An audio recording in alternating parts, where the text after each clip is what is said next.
Di Aceh Tamiang, PT Rapala kembali memperpanjang izin HGU-nya yang memang sudah sejak lama bermasalah. Tapi warga di 4 kecamatan atau warga desa di Kecamatan Bendahara dan Serui menolak dalam diam karena mereka tahu batas HGU tak jelas dan regulasi tetap berpihak pada perusahaan.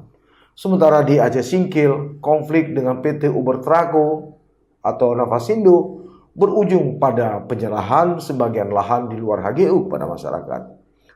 Tapi lagi-lagi janji pengukuran ulang oleh pemerintah pada Juni 2025 lalu belum menjawab pertanyaan besar. Sampai kapan warga harus berjuang untuk tanahnya sendiri?